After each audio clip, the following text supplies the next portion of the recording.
My wife of 39 years died on a Tuesday morning in February, and the house never sounded the same after that. Sandra Allen passed quietly, which is exactly the way she would have wanted it. No fuss. No drama. She'd fought breast cancer for 14 months, and in the end, the cancer won. But she never complained. Not once. That was Sandra, the kind of woman who apologized for taking up hospital bed space. I held her hand until it went still. I drove home alone, sat in the kitchen in my coat, and stared at the coffee pot for 2 hours because I didn't know what else to do. Her name is on everything in this house. The return address labels she ordered in bulk. The handwriting on the recipe cards in the drawer. The photo on the refrigerator where she's laughing at something I said that wasn't even that funny. I'm Richard Allen. I'm 68 years old.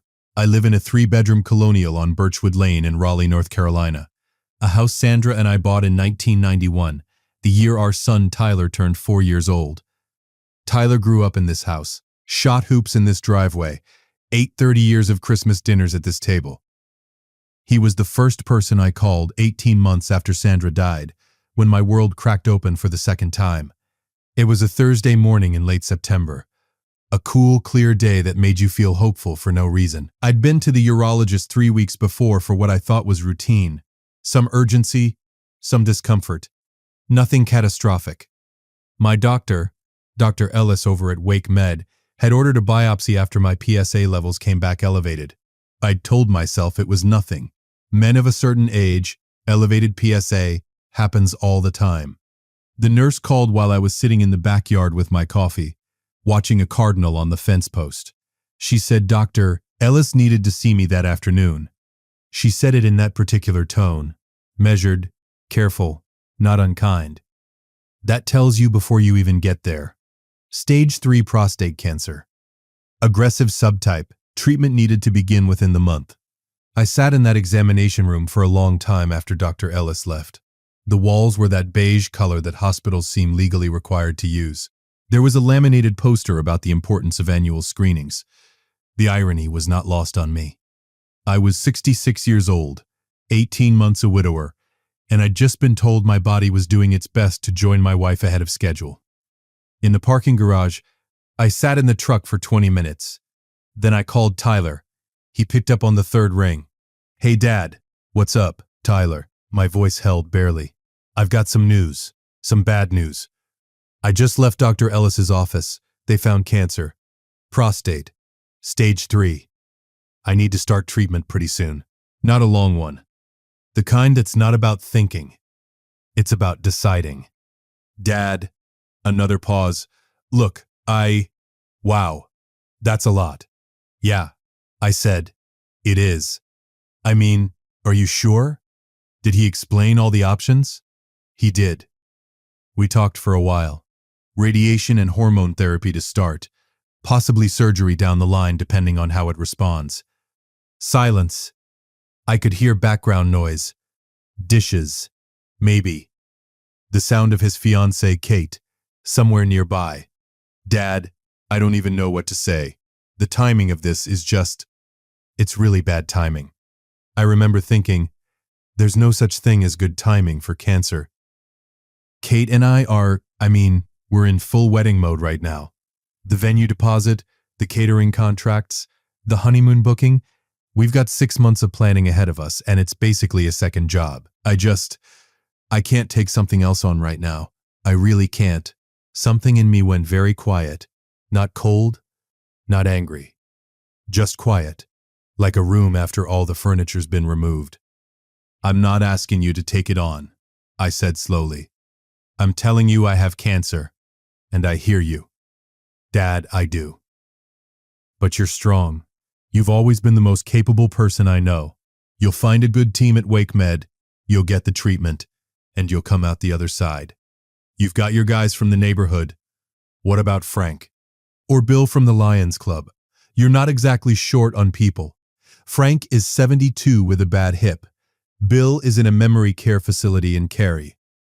Tyler, Dad, I love you, but I can't do this right now. Kate, this would just add so much stress to what's already a really stressful time. Can we talk about this in a few weeks, after the venue stuff settles down?" I looked out the windshield of that parking garage. A man was loading groceries into the car across from me. Normal Tuesday afternoon things. "Sure," I said. "We'll talk in a few weeks." I didn't call back crying. I just made a different kind of note. Now, let me tell you something about prostate cancer treatment, because it matters to this story and because too many men don't know what they're walking into. Stage 3 prostate cancer, also called locally advanced prostate cancer, means the tumor has grown beyond the prostate gland itself, but has not yet spread to distant organs. The standard treatment protocol for an aggressive case like mine involves a combination of external beam radiation therapy, which is typically administered 5 days a week for 7 to 9 weeks, and androgen deprivation therapy, commonly called ADT. ADT works by dramatically reducing testosterone levels because prostate cancer cells feed on testosterone.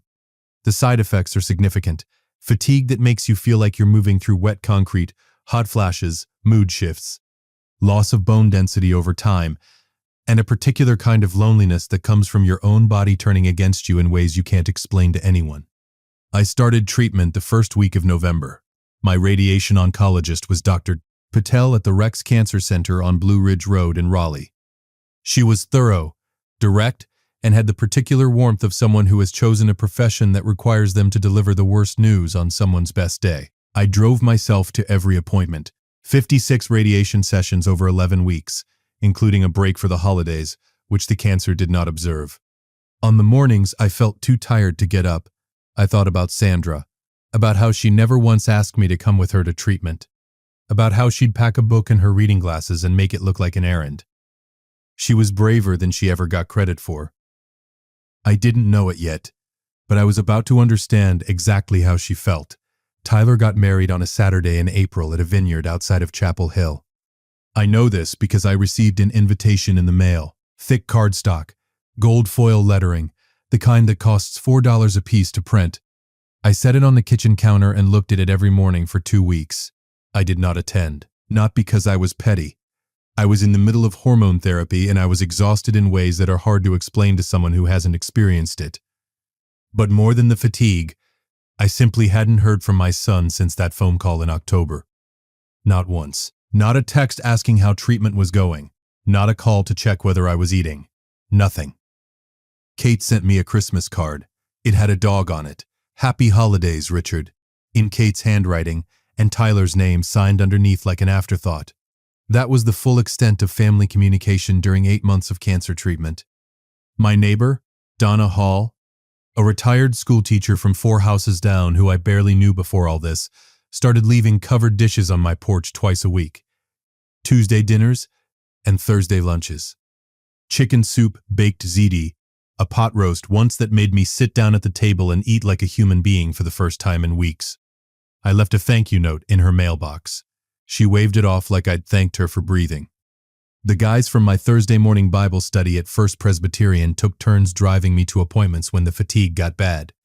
Gary Hutchins, 64, retired electrician, told terrible jokes the entire drive every single time. I looked forward to those terrible jokes more than I can say. I didn't know it then, but I was building a family. It just didn't share my last name. My follow-up scans in July showed the tumor had responded. Dr. Patel used the phrase, "favorable response to treatment." She's cautious with language, doesn't use the word remission lightly. But she was smiling when she said it. By August, 1 year after diagnosis, my PSA levels had dropped to near undetectable. I went to Donna's porch, knocked on her door, and told her. She burst into tears, grabbed my arms, and said, "Richard Allen, you are the most stubborn man I have ever met in my life, and I mean that as the highest possible compliment." We celebrated with sweet tea on her front porch and an entire plate of her lemon bars. And it was one of the better evenings I've had in recent memory. 2 years after diagnosis, I was cancer-free. Life had settled into something I hadn't expected. It was good. Not the way it was good with Sandra. That was a different kind of good, irreplaceable. But it was genuinely, quietly good. I had my routines back. I was sleeping through the night. I'd started going to the gym again. Nothing heroic, just the elliptical 3 mornings a week and some light weights. I had Donna down the street. The Thursday group, a solid rotation of people who showed up not because they had to, but because they chose to. Tyler and I had exchanged perhaps 11 text messages over 2 years, mostly on birthdays and holidays. The kind of exchanges that are technically communication and emotionally nothing. I didn't think about my son much on an ordinary basis. That sounds harder than it is. When someone shows you who they are, clearly and completely, the grief of it has a beginning and an end. I'd done my grieving. What remained was just the clear-eyed recognition of reality. But I didn't know what was coming. I didn't know that on a Tuesday morning in October, 2 years almost to the week, after my diagnosis, my phone would ring with a number I'd recognize immediately. And I didn't know that everything I'd built in those 2 quiet years was about to be tested. The call came at 9:17 in the morning. I know the time because I was in the middle of making scrambled eggs and I'd just set the pan down. Tyler's name on the screen. Not a text. Not a birthday message. An actual phone call. I stood there and looked at it for 3 full rings. Tyler. Dad. His voice was wrong, thick, unsteady. Not the practiced smoothness I'd heard in our handful of calls over 2 years. Dad, I need to talk to you. Okay. I was in an accident. Last week. I was on I-40 coming back from a client meeting and a truck ran a red light on the ramp. I mean, it was bad, Dad. Really bad. Fractured my collarbone, 3 broken ribs, some internal bruising. I was in the hospital for 4 days. I'm home now, but I'm not supposed to drive. I can't do stairs well. I can't really cook. Are you all right? I asked. And I meant it. Whatever else was between us, this was my son, and something in me responded before I could think about it. I'm going to be okay. Eventually. But right now, I'm pretty much useless. And the thing is, his voice broke. Actually broke the first time I had heard Tyler Allen cry since he was 12 years old and his dog died. Kate left, Dad. A beat. She left. 2 days after I got home from the hospital. She said she couldn't handle being a caregiver. That this wasn't what she signed up for. She packed a bag and went to stay with her mother and sent me a text saying she'd be in touch about the apartment. I set the spatula down on the counter. A text. After 18 months of marriage, after the venue deposits and the catering contracts and the second job wedding planning. A text. Tyler, I'm sorry. That's a terrible thing to go through. Dad, I have nobody. The words came out raw and unguarded in a way I hadn't heard from him in years. My friends, my work friends, they checked in for the first few days and now I can't lift anything. I can't drive, I can barely shower without it hurting. I've been eating delivery food for 6 days. He stopped. Dad, could you come and stay for a while? Just until I'm back on my feet. You're retired, you've got the time, and I just really need someone right now. There it was. The ask that had been building since the first ring of the phone.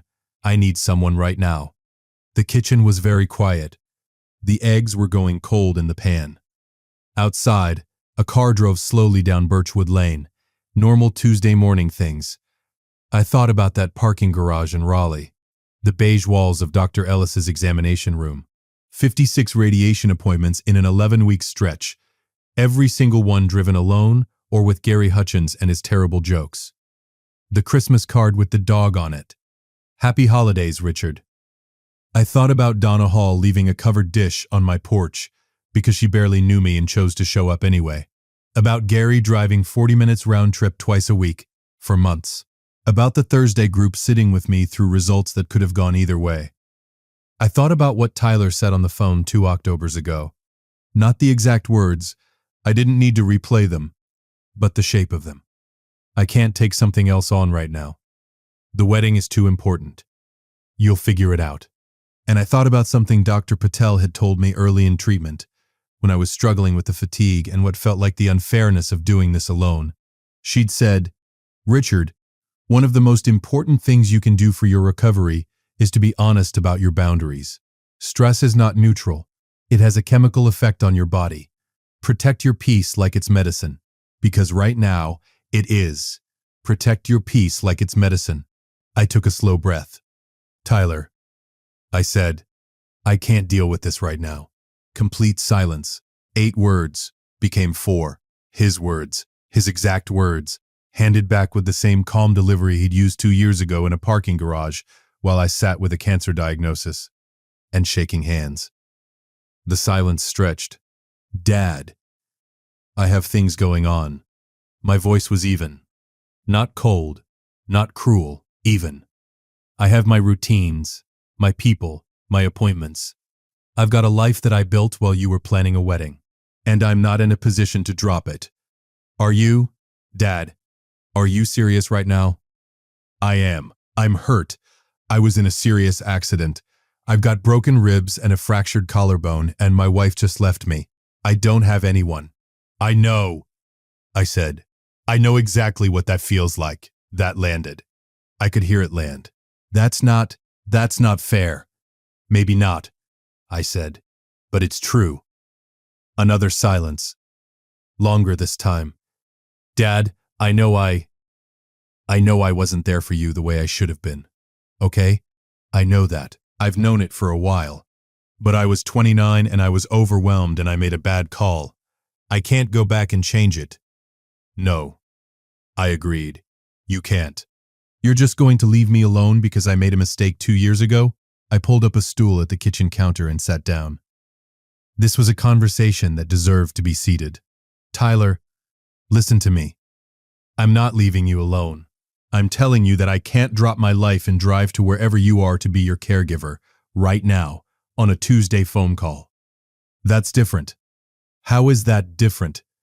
Because what I'm not doing is telling you that you're on your own and hanging up the phone.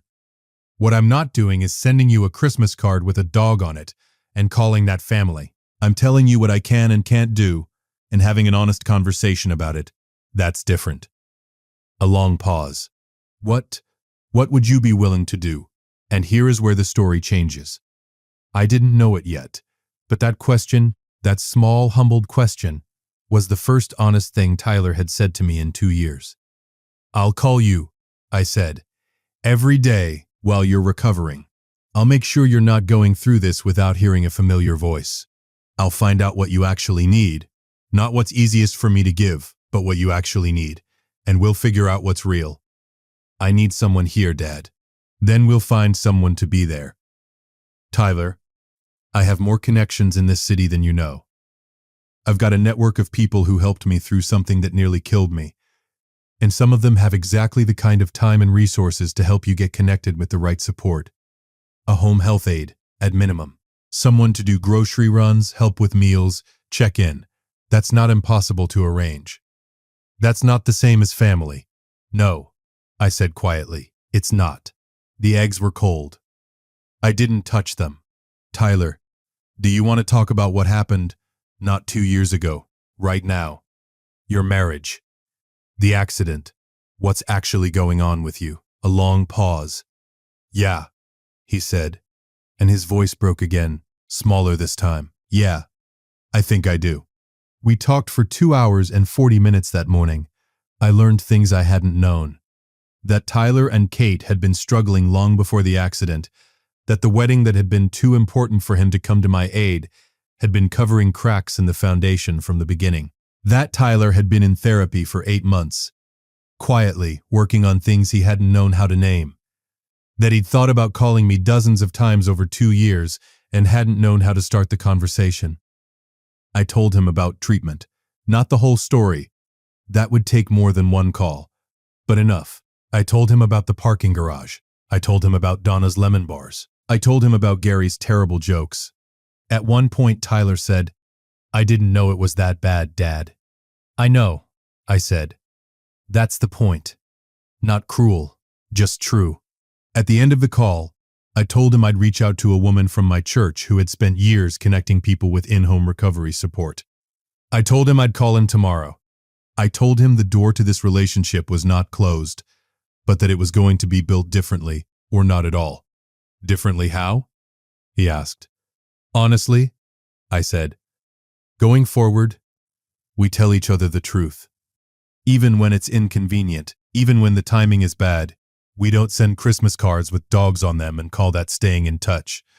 A small sound, maybe a laugh, Maybe something else. Okay, Dad. Get some rest. Eat something that isn't delivered in a bag. Yeah. Okay. I hung up, sat in the kitchen for a while, looked at the cold eggs, got up and made a fresh batch, and for the first time in a long time, I ate breakfast at the table like a man with somewhere to be. If you've made it this far, do us one quick favor. Subscribe. A lot of people watch without ever doing it, but it costs you nothing and means everything to us. Thank you, genuinely. I did call him the next day, and the day after that, and the day after that. My church contact, a woman named Beverly Coates who has organized more care networks than I can count, had Tyler connected with a reputable home health agency within 48 hours. A certified nursing assistant named Denise started going in every weekday morning, helping with meals, medication tracking, basic mobility support while the ribs healed. Tyler called her terrifyingly efficient, and I told him that was exactly what he needed. Over the weeks that followed, something shifted between us. Slowly. Not dramatically. This isn't a movie where the music swells and everyone weeps in an airport. It was quieter than that. Incrementally, more honest. The first week, he mostly complained about Denise's meal choices. The second week, he started asking me questions. About the radiation, about what the fatigue actually felt like, about how I managed 18 months alone after Sandra.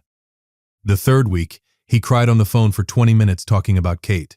Not about her leaving. About what he realized. Once she left, he'd been missing long before she packed the bag.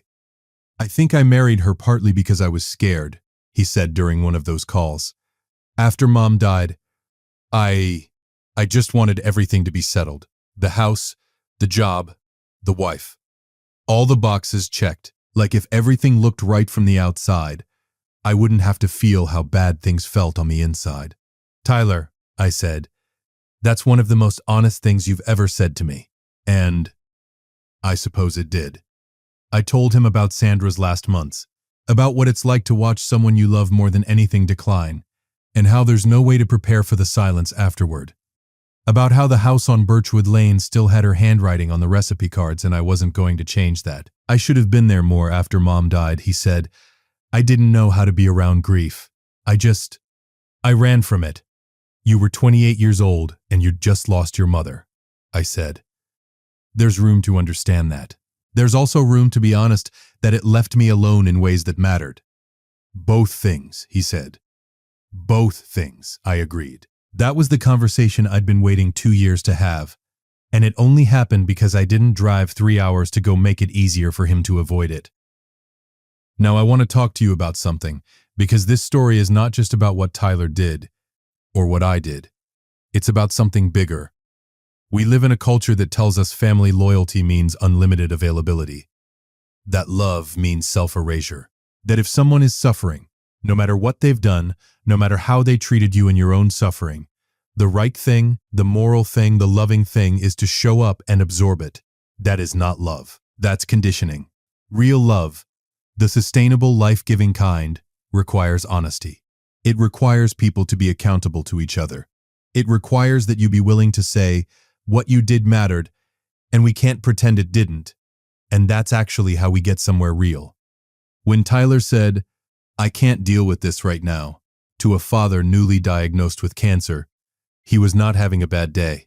He was revealing a pattern, a way of relating to people in his life that prioritized his own comfort over their genuine need. That pattern did not get better by being accommodated. It got better by being named.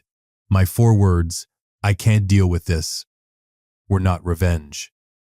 They were a mirror. They were me refusing to model the behavior of endless, unconditional availability to someone who had not yet learned that relationships require reciprocity. The boundary was not the end of the relationship. It was the beginning of an honest one. There is a difference between punishing someone and protecting yourself. I was not punishing Tyler. I was protecting the life I'd built. The routines, the community, the health, the peace, things that had cost me everything to construct while he was buying catering contracts. I was also, whether he knew it at the time or not, giving him the single most useful gift a parent can give an adult child. The experience of consequences of their choices don't learn to make better ones. They just learn that someone will always absorb the impact. Tyler is 38 years old. He is fully capable of learning. But he would not have started without the 4 words. It's been 4 months since that first phone call. Tyler is physically recovered. The ribs healed cleanly.